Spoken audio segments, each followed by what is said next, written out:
Doubt grows as to Ja Morant's availability against the Lakers in Game 2. Justin Herbert's eyes fill with dollar signs after another quarterback signs a contract extension. And with spring practice over, what does USC football need now in the transfer portal? Good morning. I'm James. This is your daily dose of sports and snark for the greatest sports city in the world, Los Angeles. This is the faithful Angelenos Morning Report.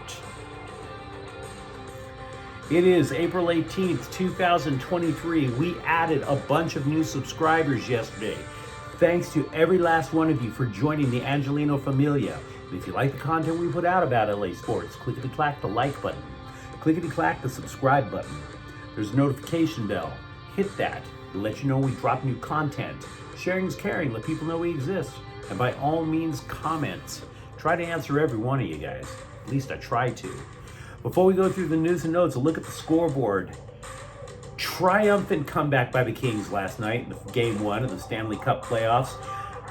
They scored 3 times in the third period. Anze Kopitar tied the game with a goal with seconds left to go, and Alex Iafallo scores a game winner in overtime.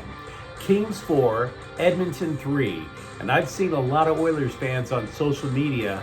If you know an Oilers fan, try to talk them off the ledge. Life does go on. There's a Game 2 in a couple of days. Meanwhile, over at the Ravine, the Mets beat the Dodgers 8-6. LA slips to 8-9. They are 2 games behind first place Arizona. Freddie Freeman did his part to try to help LA. He hit 2 home runs in the loss. Meanwhile, today, the Mets are playing the Dodgers again at 7. Clayton Kershaw's 2-1 with a 3.50 ERA. Tyler McGill for the Mets, 3-0, 2.25. And the Clippers are going to play at Phoenix in Game 2 of the best of 7 NBA playoff series. The Clippers lead the series 1-0. So ESPN's Adrian Wojnarowski said there is, quote, significant doubt, unquote, that Ja Morant will play Wednesday in Game 2 of the Lakers-Grizzlies series. We talked about it yesterday. Morant was driving into the key against Anthony Davis, leapt into Davis like a fulcrum, came down, tried to brace his hand for the fall. Not a good idea. Not a good idea at all. But we'll have to wait and see how that turns out. We simply don't have enough information. We don't even know if Morant has had an MRI on his hand. We know about the x-ray. That was negative. But the pain is still too extreme for him to go out and practice. You know, for a few years, though, to switch gears and talk about the Lakers always like to run a 2-man game. And they've been doing it with different coaches and different players for decades, right? It could have been West and Chamberlain. It could have been Magic and Kareem, Shaq and Kobe. And for a while, obviously, LeBron James and Anthony Davis. Maybe in this 2-man game, it's a pick and roll between the 2 players. Maybe it's basically playing an inside-out game, spacing the basketball just enough so that somebody gets a shot off before the double team strikes. But did you notice on Sunday that it was not LeBron and Anthony Davis? It wasn't. It was Austin Reeves stepping in for LeBron James. Oh, LeBron was still on the court, but he wasn't calling the shots. It was Austin Reeves. So what would happen, LA in the fourth quarter in Memphis, they spread the floor with 3 shooters, and they let Reeves run the offense. So what he would do, much like LeBron would do, is he would be like dribbling and he would summon Davis over to set up a pick and roll. What happens? Well, when Davis comes up to the top of the key for the pick and roll, that brought Jaren Jackson Jr. up. Now, Jackson Jr. is the Defensive Player of the Year, but that's for how he guards big men. He doesn't have the speed to take out guards. So you run a pick and roll with Jaren Jackson as the defender, and either one of 2 things happens. Either Tyus Jones, Morant's replacement in the fourth quarter, either he takes the bite and he reaches in, lunges, and commits a shooting foul, or Jackson, knowing that he can't take Reeves if Reeves tries to drive around him, Jackson takes a step back.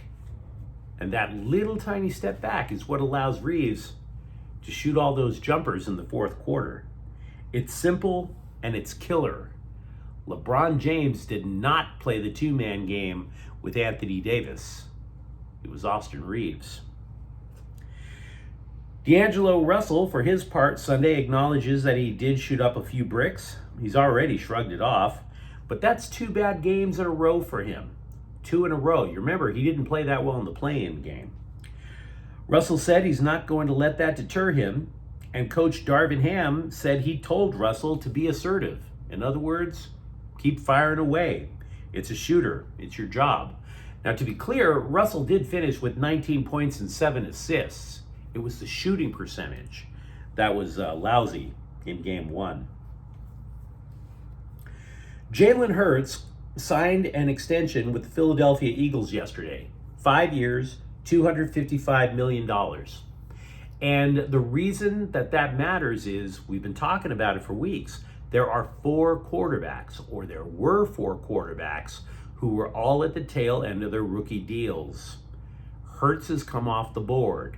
So now you have Tua Tagovailoa, you have Joe Burrow, and you have Justin Herbert over at the Chargers. To think that does not impact Herbert's contract extension, if you think it doesn't matter, you're fooling yourself. It absolutely does. Hurts, by the way, surpasses Aaron Rodgers as the highest paid person in the NFL. And he brought him to a Super Bowl, the Eagles to a Super Bowl, and didn't even win it. Hurts was also, well, let's see, Joe Burrow, I should say, also brought his team to a Super Bowl, the Bengals. And of course, we know they lost the Rams. Herbert doesn't even have a playoff win. Now, he's the most prolific passer of the 4, but he doesn't even have a playoff win. So the question that the Chargers have to ask themselves during these negotiations becomes, do the Chargers value Herbert's effectiveness in the sense that he completes a ton of passes, thrown for more yards at this point than any other quarterback in his career? Or do you ask yourself, wait a second, we're supposed to get to the Super Bowl and you haven't done it yet? How does that play in? Shorter contract for a little less per year, maybe to challenge him to get to a bowl and then blow it out? No idea. Hurts gets a $51 million average per year salary. Now, I've seen different estimates. Hurts got that. I've seen different estimates regarding Justin Herbert's possibilities. I've seen it go as high as 54.5. I've also seen estimates range as low as 46.5. That's an $8 million a year range, guys. That's a ton of cheddar. So we'll have to see what happens there. Brandon Staley said he is uncertain, by the way, if Herbert will be ready for off-season training activities. Quote, it's up in the air, unquote. Now, Herbert had a surgically repaired shoulder in the offseason. Now, to be fair, it's his non-throwing left shoulder. The one that completes all the passes, that's all well and good. The Bolts have also decided to bring back wide receiver Jalen Guyton. He missed most of last year with a torn ACL. He's a speed guy. Now, whether or not that matters in terms of the Chargers draft plans, your guess is as good as mine. I have my own thoughts about who the Chargers should take, particularly in the first round, but we're going to pass for now because there's going to be a lot of misinformation over the next week and a half. With spring practice closed and the transfer window reopened, it's now a good idea to wonder what other holes USC could stand to plug. Because from everything that I've seen, and I didn't get to see the actual spring game, I've only seen clips, and I've read the reviews, the defense once again blew way too many tackles. And if you look at USC's schedule, it's going to be a tougher schedule than the one that they had the year before. You're going to be playing more rugged football teams. So as a result, I and other people believe that the Trojans' priority is pretty much across the entire defensive line. And that would also include rush defensive end. Also, as a secondary priority, I would suggest offensive line, because Andrew Milik has joined Cortland Ford into leaving the Trojans program into going into the transfer portal for themselves. And by the way, if you recall a couple of months ago, we were talking about how USC landed a transfer from Florida, Ethan White. Ethan White hasn't even enrolled at USC yet. So he may have said he was coming to USC. He may have committed. He's not in class. Now, the roster overall is considered better than it was last year, but this is a team that has college football playoff aspirations. So they don't want to leave anything to chance, particularly when it's going to be a more physical schedule. Again, the priorities are both lines, and most definitely the defensive line. I was extremely effusive in praise for Russell Westbrook during the Clippers win in Game 1. I like Russell Westbrook. I wish it had worked out with the Lakers. It just didn't. But everybody moved on, and I think if everybody moves on and everybody's in a pretty decent place, the Lakers and Westbrook, shouldn't everybody be happy? Russell Westbrook is not happy, and I have a problem with that. Dude, you have got to get over the nickname Westbrick. It wouldn't be something that I would call you. I would call you Mr. Triple Double. I've seen you play at Oklahoma City, and I know you're not watching this clip, but I wish you were. You've got to get over the nickname Westbrick. I realized what someone in Phoenix was doing at halftime. They were trying to get on your nerves a little bit while you're walking to the locker room.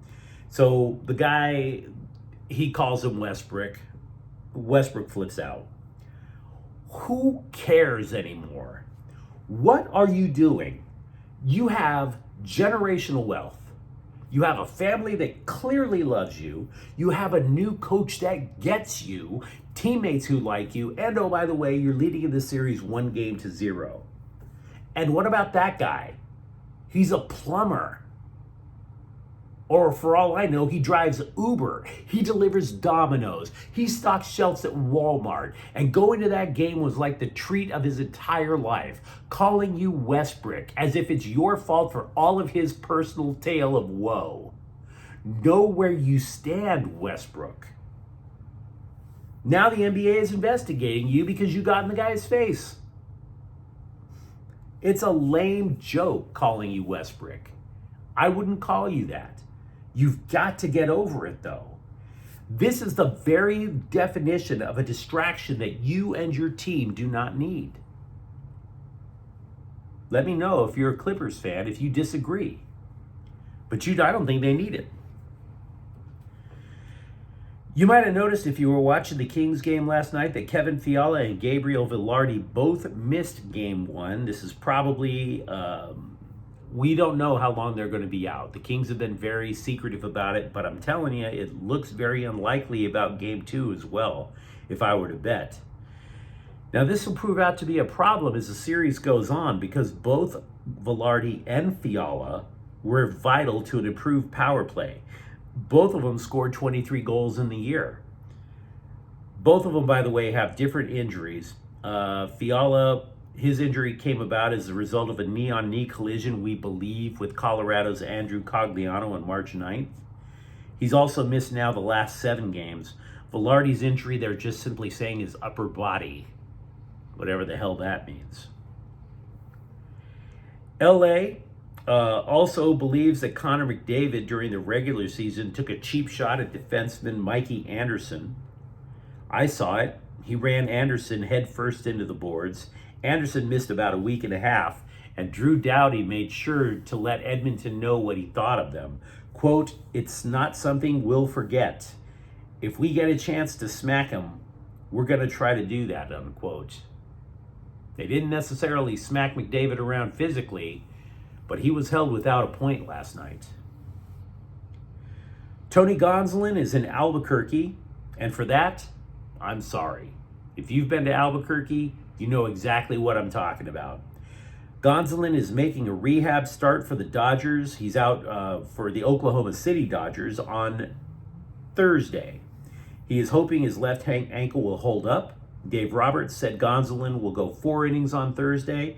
If he's feeling good, he'll get another start at AAA before considering bringing him back to the Dodgers. And I know I'm stumbling at the end of the clip. Before bringing him back to Los Angeles. But you let me know what you think in the comments thread. Let me know what you think about Austin Reeves becoming the closer for the Lakers. Let me know what you think about Justin Herbert's contract situation. And if you enjoyed this content, don't forget to subscribe to Faithful Angelenos. We're talking LA sports every single day here. Thank you for watching. I'm James. We'll be back tomorrow. Faithful Angelenos is a Corte El Queso production. Take care.